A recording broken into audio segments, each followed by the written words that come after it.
Hola a todos, esta es una continuación de la clase de Principios de Economía 1, la unidad número 3, y en este caso vamos a ver elasticidad cruzada de la demanda. Eh, Siguiendo la presentación anterior, vamos a continuar, y en este caso vamos a ver el impacto que tiene el cambio en el precio de un bien sobre la demanda de otros. Nosotros cuando estudiamos la demanda, habíamos definido que la relación entre la cantidad demandada X y su propio precio regeneraba obviamente movimientos a lo largo de la curva, pero que también existen otro tipo de variables que afectan, en este caso, a la demanda de X y que puede estar relacionado con el precio de otro bien Y. Este es el análisis que vamos a hacer en esta parte. Supongamos cómo afecta el precio del pollo a la demanda de carne, entendiéndose, por ejemplo, que el pollo muchas veces se puede suponer como un sustituto de la carne. Si el precio del pollo aumenta o disminuye, va a tener un efecto sobre la demanda de la carne y es eso lo que vamos a trabajar en esta segunda parte.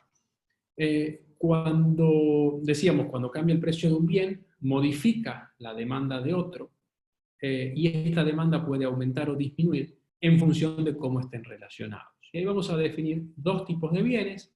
El primero, los bienes sustitutos.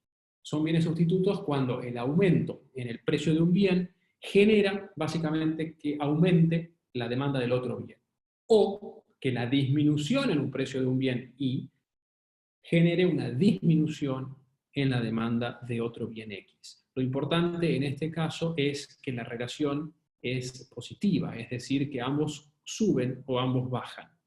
Por ejemplo, si aumenta el precio de la carne vacuna, la gente querrá comprar más pollo y la demanda de pollo va a aumentar generando un movimiento hacia la derecha de esa curva.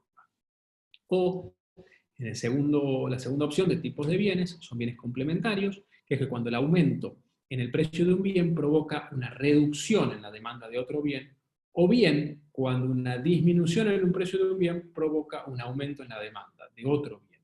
¿Qué es lo importante? Que las relaciones son cruzadas, es decir, que cuando el precio de uno aumenta, la demanda del otro baja, o al revés, pero siempre en sentidos contrarios. Por ejemplo, si aumenta el precio del queso, la gente querrá comprar menos prepizza, digamos, y en general eso constituirá, digamos, un bien complementario. La elasticidad cruzada de la demanda, básicamente lo que intenta hacer en este sentido es medir la sensibilidad. Por eso la elasticidad cruzada de la demanda se define como el grado de sensibilidad de la demanda de un bien ante variaciones en el precio del otro ceteris paribus. Igual que el concepto anterior de la elasticidad de ingreso, es muy importante ceteris paribus, es decir, aislar el efecto del cambio del precio de Y sobre la demanda en X cuando ninguna de las otras variables se mueve, es decir, ni siquiera cuando el precio de X se mueve, ni cuando el ingreso de los consumidores se mueve, ni cuando los gustos cambian. Es muy importante aislar el efecto. Vamos a ver cómo se calcula la elasticidad cruzada de la demanda de X respecto del precio de Y. Se calcula como la variación porcentual de la demanda del bien X sobre la variación porcentual del precio del bien Y. Se define como el delta porcentual en QX, como ven ahí en la fórmula, y abajo el denominador, el delta porcentual en el precio de Y. Fíjense una cosa muy importante. Nosotros, y acá destaco lo siguiente, nosotros tenemos una relación entre QX, o sea, digamos, la demanda de X con su propio precio, precio de X, pero acá estamos relacionando Q de X con el precio de Y. ¿Qué quiere decir? Que hay un mercado en donde X existe con su propio precio y tiene sus determinadas variables, y hay otro mercado donde existe Y con su precio de Y y tiene sus determinadas variables. Acá lo que estamos haciendo es decir, ¿qué pasa con la demanda de X con el precio de Y? Que son cosas que tienen relación, pero obviamente no es la variable de su propio precio. Ese es el punto específico en todo esto. Vamos a ver un ejemplo. Supongamos que un aumento en el precio del café, que sería el precio de Y, del 15%, produjo un aumento en la demanda del té, del bien X, del 30%. Pensemos en lo siguiente, si el precio del café aumenta, la cantidad demandada de café va a bajar, obviamente, por la ley de la demanda. ¿Qué quiere decir? Que si el precio del bien I aumenta, la cantidad demandada de I va a bajar. Yo lo que me pregunto en este ejemplo es qué pasa con el aumento del precio de I, o sea, del café, sobre la demanda de X, que es la demanda de T. Bueno, ¿qué pensaría uno naturalmente? Que si el precio del café sube muchísimo, la gente va a comprar menos café y va a comprar, en principio, más té. Eso es lo que está pasando en este ejemplo. El precio del café aumenta un 15% y la cantidad, y en este caso la demanda de té aumenta un 30%. ¿Qué valor tiene la elasticidad? En este caso, la elasticidad cruzada, digamos, la elasticidad cruzada del té respecto del precio del café. Bueno, recordamos la fórmula. La elasticidad cruzada de X respecto al precio de Y era el cambio porcentual en la demanda de X sobre el cambio porcentual en el precio de Y. Si del enunciado sabemos que la demanda aumenta un 30% y el precio de Y, que es el precio del café, aumenta un 15%, obviamente que en este caso estamos ante un bien sustituto. ¿Qué sería un bien sustituto? Obviamente, claramente, cuando aumenta el precio de un bien, la demanda del otro sube. ¿Y qué es lo que está haciendo? Lo que decíamos recién, cuando aumenta el precio del café, la cantidad demandada de café baja y la demanda de té sube. Cuando la cantidad demandada cuando la cantidad demandada de café está bajando y la demanda de té sube, ese es el efecto sustituto. La gente deja de comprar un bien para comprar el otro. Reemplazando en la fórmula, que se ve ahí en la presentación, es la misma fórmula que veníamos trayendo, tenemos más 30% sobre más 15% y el resultado es 2. 2 como un número que en este caso es muy importante el signo, que es positivo, y que no tiene unidad de medida como todo tipo de elasticidad. Y la pregunta es cómo lo interpretamos, de la misma manera que todos, que un aumento del 1% en el precio de Y va a generar un aumento del 2% en la demanda de X. En este caso sería que el aumento del 1% en el precio del café genera un aumento del 2% en la demanda de T. Vamos a ver otro ejemplo donde no se dan relaciones del mismo signo.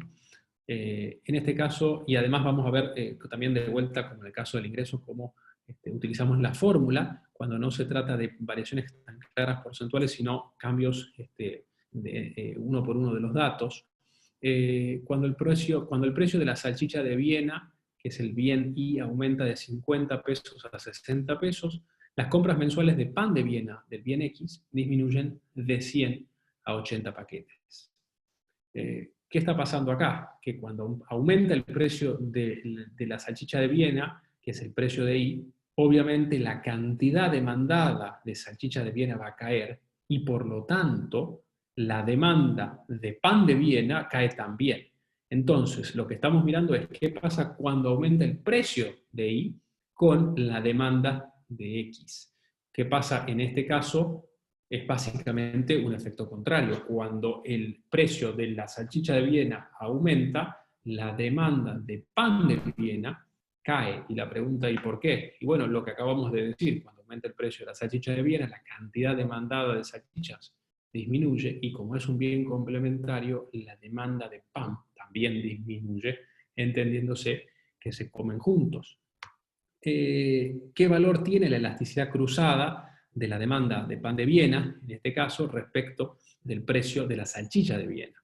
Bueno, reemplazando en este sentido, utilizando ahora la fórmula que ven abajo, donde el cambio en la demanda de X lo calculamos con variaciones entre puntos, la demanda 1 menos la demanda 0 sobre la demanda 0, y en el caso del precio hacemos lo mismo.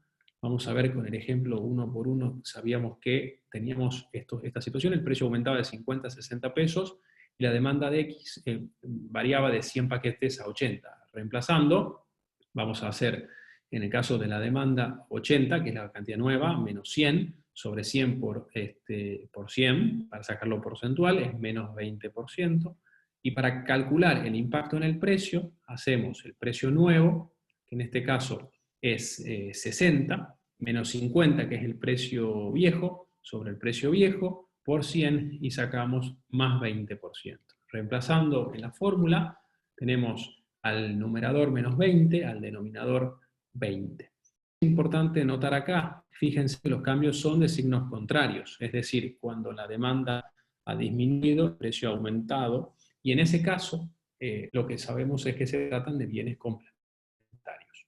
Lógicamente, la salchicha de Viena con el pan de salchicha de Viena son bienes complementarios. Si reemplazamos, en la fórmula original nos queda menos 20% sobre 20%, el resultado obviamente es menos 1. La elasticidad cruzada de la demanda de X respecto del precio de Y es menos 1, sería la elasticidad cruzada de la demanda de pan de Viena respecto del precio de las salchichas de Viena es menos 1. ¿Cómo se interpreta? De la misma manera que todos, que cuando el precio de Y aumenta un 1%, en este caso la demanda de X baja un 1%. O al revés, si el precio de Y disminuyera un 1%, la demanda de X aumentaría un 1%. A partir de los resultados que tenemos, obviamente tenemos las dos conclusiones de elasticidad, que puede tomar valores positivos o negativos, y es muy importante el signo. Y segundo, que siempre es un número abstracto, igual que la elasticidad respecto del ingreso, y que no tiene unidad de medida. ¿Cómo clasificamos los bienes? Bueno, de acuerdo a la elasticidad cruzada de la demanda de X respecto del precio de Y, en dos tipos de bienes. Mayor que 0 tenemos bienes que son sustitutos, X e Y son bienes sustitutos, y menor que 0, X e Y son bienes complementarios. Recuerden también que en la clasificación de la elasticidad cruzada del ingreso era muy importante el signo, en este caso, si es positivo o si es negativo, porque también definía si eran bienes normales o bienes inferiores. En este caso define de la misma manera si son bienes sustitutos o bienes complementarios. En el caso de nuestros ejemplos, en el primero, donde teníamos una elasticidad cruzada mayor que 0, que era 2, teníamos bienes sustitutos para los consumidores, que era el caso del café y del té. Y en el segundo, donde teníamos una elasticidad cruzada de menos 1, que eran bienes complementarios, teníamos el ejemplo de la demanda de panes de Viena con el precio de las salchichas de Viena. En conclusión, en ambos casos, la elasticidad siempre es un número abstracto que no tiene unidad de medida, y si es mayor o menor que 0, define claramente qué tipo de bien nos estamos enfrentando. Lo importante en esto es que tenemos siempre la demanda de X con otra variable que afecta a la demanda de X, pero que no es su propio precio. En el primero de los casos, el ingreso de los consumidores, que definía si era un bien normal o un bien inferior, y en el segundo de los casos, el precio de otro bien, que definía si era un bien sustituto o un bien complementario. Bueno, eso es todo, chicos, en relación a esta unidad. Cualquier cosa, estamos los profes a disposición.